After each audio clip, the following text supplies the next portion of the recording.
اس کی وجہ بھی وہی ہے کہ ان کا خرچ اٹھانا باپ کی ذمہ داری میں شامل ہے۔ اگر بیٹا معاشی طور پر کمزور ہو تو اس کی مالی مدد کرنا والد کا فرض ہے، نہ کہ زکوٰۃ دے کر اس ذمہ داری سے سبکدوش ہو جانا۔ یہی شب حکم پوتے پوتیوں تک برقرار رہتا ہے۔ فقہ کی اصطلاح میں اسے فو کہا جاتا ہے، اور اصول فو کو زکوٰۃ دینے کی ممانعت پر پوری امت کا اتفاق موجود ہے۔ تیسرا شرعی مسئلہ میاں بیوی کے باہمی تعلق کا ہے۔ شوہر اپنی شریکی حیات کو اور بیوی اپنے شوہر کو زکوٰۃ کا مال نہیں دے سکتی۔ اس کی بنیادی وجہ بھی مالی ذمہ داری کا وہ نظام ہے جو اسلام نے قائم کیا ہے۔ شوہر پر اپنی بیوی کا نفقہ دینا فرض ہے، لہٰذا وہ اسے زکوٰۃ کے نام پر رقم نہیں دے سکتا۔ اسی طرح اگر بیوی مالدار ہو تو وہ اپنے شوہر کو زکوٰۃ نہیں دے سکتی، کیونکہ اس اتوازی بندھن میں مال کی ایک خاص قسم کی شراکت اور نفقہ کی ذمہ داری کا شائبہ موجود ہوتا ہے۔ البتہ بعض دیگر فقہی مذاہب میں بیوی کا اپنے شوہر کو زکوٰۃ دینا مخصوص حالات میں جائز مانا گیا ہے، مگر احناف کے نزدیک زیادہ احتیاط اسی میں ہے کہ اسے نہ دیا جائے۔ چوتھا گروہ امیر طبقے کا ہے۔ یہاں امیر سے مراد وہ انسان ہے جو شرعی طور پر صاحب نصاب ہو۔ نصاب کی مقدار چاندی کے حساب سے 5.25 تولے یعنی تقریباً 612 گرام بنتی ہے۔ اگر کسی شخص کے پاس اتنی مالیت کا مال موجود ہو، خواہ وہ نقد رقم کی صورت میں ہو، بینک بیلنس کی شکل میں ہو، سونے چاندی کے زیورات ہوں یا تجارت کا سامان ہو، تو وہ صاحب نصاب کہلائے گا اور اسے زکوٰۃ دینا جائز نہیں۔ زکوٰۃ کا اصل حقدار وہ ہے جو حقیقی طور پر محتاج اور فقیر ہو۔ پانچواں شرعی مسئلہ غیر مسلم افراد کا ہے۔ کیونکہ زکوٰۃ ایک خالص اسلامی مالی عبادت ہے، اس لیے اس کا مصرف بھی شریعت نے مسلمانوں کے دائرے میں محدود رکھا ہے۔ فقہائے کرام کی بڑی اکثریت کے نزدیک غیر مسلم کو زکوٰۃ دینا جائز نہیں ہے، کیونکہ قرآن نے اس کے مصارف کو مسلمانوں تک ہی مختص کیا ہے۔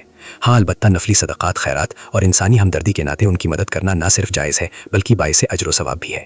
چھٹا طبقہ سادات اکرام کا ہے، یعنی وہ معزز لوگ جو نبی کریم صلی اللہ علیہ وسلم کی آل اور اولاد میں سے ہوں۔ حدیث مبارکہ میں صراحت کے ساتھ آیا ہے، صدقات آل محمد کے لیے حلال نہیں، اسی لیے کسی سید زادے کو زکوٰۃ کی رقم نہیں دی جا سکتی۔ البتہ خاندان کے کچھ رشتہ دار ایسے ضرور ہیں جنہیں زکوٰۃ دینا نہ صرف جائز ہے بلکہ اس پر دوہرا ثواب ملتا ہے، جیسا کہ سسر، ساس، سالہ، سالی، دیور، خالہ، ماموں، چاچا، چاچی اور پھوپھی، بشرطے کہ وہ واقعی مستحق ہوں اور وہ خود صاحب نصاب نہ ہو۔ ان قریبی لوگوں کو رقم دینے سے صلہ رحمی کا اجر بھی ملتا ہے اور زکوٰۃ کا فریضہ بھی سر انجام پا جاتا ہے۔ محترم ناظرین، زکوٰۃ کا معاملہ محض ایک مالی لین دین نہیں ہے بلکہ یہ ایک مکمل شرعی نظام کا نام ہے جس کے پس پردہ حکمت، عدل و انصاف اور معاشرتی توازن کا ایک عظیم فلسفہ موجود ہے۔ اگر ہم گہرائی کے ساتھ اس کا مطالعہ کریں تو پتہ چلتا ہے کہ جن 6 گروہوں کو زکوٰۃ دینا منع کیا گیا ہے ان کے پیچھے صرف پابندی نہیں بلکہ ٹھوس فقہی اصول کار فرما ہے۔ مثال کے طور پر اصول فقہ یعنی والدین اور اولاد کو زکوٰۃ نہ دینے کا حکم اس لیے دیا گیا ہے کہ ان کی مالی کفالت کا بوجھ شریعت نے پہلے ہی آپ کے کندھوں پر ڈال دیا ہے۔ اگر کوئی فرد اپنے حاجت مند باپ کو زکوٰۃ دے کر یہ دعویٰ کرے کہ میں نے اپنا فرض نبھا دیا ہے، تو در حقیقت وہ 2 الگ الگ ذمہ داریوں کو آپس میں گڑمو کر رہا ہے، ایک کفالت کا فریضہ اور دوسرا زکوٰۃ کی ادائیگی۔ امام سرخسی رحمۃ اللہ علیہ نے اپنی کتاب المسود میں یہ اصول واضح کیا ہے، جس کا نفع آپ پر واجب ہو اسے زکوٰۃ دینا درست نہیں، کیونکہ زکوٰۃ کا مقصد اپنے مال کو جاتی دائرہ ذمہ داری سے نکال کر کسی دوسرے مستحق تک پہنچانا ہے، نہ کہ اپنی ہی ذمہ داریاں پوری کرنا۔ اسی طرح شوہر اپنی بیوی کے باہمی رشتے میں بھی یہی قاعدہ لاگو ہوتا ہے۔ مرد پر عورت کا نفع دینا فرض ہے، جیسا کہ قرآن حکیم میں ارشاد ہے، یعنی مرد عورتوں کے کفیل اور نگران ہے۔ جب یہ مالی کفالت کی ذمہ داری پہلے سے موجود ہے تو زکوٰۃ دے کر اس فرض کو نبھانا صحیح نہیں۔ اگر بالفرض بیوی صاحب مال ہے اور شوہر معاشی طور پر بہت تنگ ہے تو بعض فقہا نے اس صورت میں بیوی کو شوہر کی زکوٰۃ دینے کی گنجائش دی ہے، کیونکہ شوہر کا خرچہ اٹھانا بیوی کے ذمے فرض نہیں۔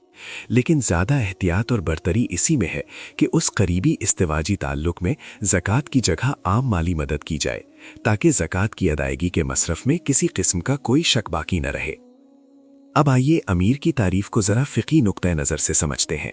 شریعت مطہرہ نے امیری کو صرف ظاہری ٹھاٹ باٹ سے نہیں جوڑا بلکہ اسے نصاب کے ساتھ مسلک کیا ہے۔ اگر کسی بندے کے پاس اپنی بنیادی ضروریات، جاتی گھر اور روزانہ استعمال کی چیزوں سے زائد اتنا مال ہو جو 52 تولہ چاندی کی مالیت کے برابر ہو جائے تو وہ شخص صاحب نصاب ہے۔ پھر چاہے وہ رقم بینک اکاؤنٹ میں پڑی ہو، کاروباری سامان کی شکل میں ہو، سونا چاندی ہو یا نقد پیسہ ہو، اگر اس مال پر پورا سال گزر جائے اور وہ نصاب کی حد پر برقرار رہے تو ایسا شخص زکوٰۃ وصول کرنے کا حقدار نہیں رہتا بلکہ وہ خود زکوٰۃ دینے کا مکلف بن جاتا ہے۔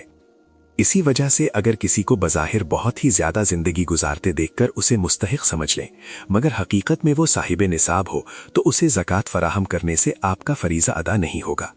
فقہا نے صراحت کی ہے کہ مکمل تحقیق کے بغیر زکوٰۃ دینا درست نہیں، کم از کم یہ غالب گمان ہونا چاہیے کہ سامنے والا واقعی مستحق ہے۔ غیر مسلم کو زکوٰۃ نہ دینے کا معاملہ بھی اس عبادت کی مخصوص نوعیت سے جڑا ہوا ہے۔ زکوٰۃ اسلام کا ایک ستون ہے اور اس کے خرچ کرنے کے مقامات خود رب العالمین نے قرآن میں بیان کیے ہیں۔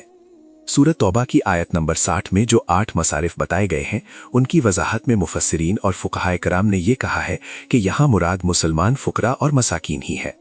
نبی کریم صلی اللہ علیہ وسلم نے جب حضرت معاذ بن جبل رضی اللہ تعالی عنہ کو یمن کی طرف روانہ کیا تو ہدایت فرمائی کہ انہیں بتاؤ کہ اللہ نے ان کے مالوں میں صدقہ فرض کیا ہے جو ان کے مالداروں سے وصول کیا جائے گا اور انہی کے غریبوں میں تقسیم کر دیا جائے گا۔ اس حدیث مبارکہ میں فقراء سے مراد مسلمان حاجت مند ہیں۔ البتہ اسلامی تعلیمات انسانی ہمدردی سے ہرگز خالی نہیں۔ اگر کوئی غیر مسلم پڑوسی یا رشتہ دار ضرورت مند ہے تو اس کی مدد نفلی صدقہ اور خیرات کے ذریعے کی جا سکتی ہے اور اس پر ثواب بھی ملے گا، لیکن فرض زکوٰۃ کا دائرہ کار مخصوص ہے۔ اب سادات کا معاملہ بہت ہی حساس اور نہایت احترام والا ہے۔ سادات وہ نفوس قدسیہ ہیں جو حضرت فاطمہ رضی اللہ تعالی عنہا کی نسل مبارک سے ہوں۔ حدیث صحیحہ میں بالکل واضح الفاظ موجود ہیں کہ صدقات آل محمد کے لیے حلال نہیں۔ نبی کریم صلی اللہ علیہ وسلم نے ارشاد فرمایا، یہ صدقات دراصل لوگوں کے مال کا میل کچیل ہے، یہ محمد اور آل محمد کے لیے جائز نہیں قرار دیے گئے۔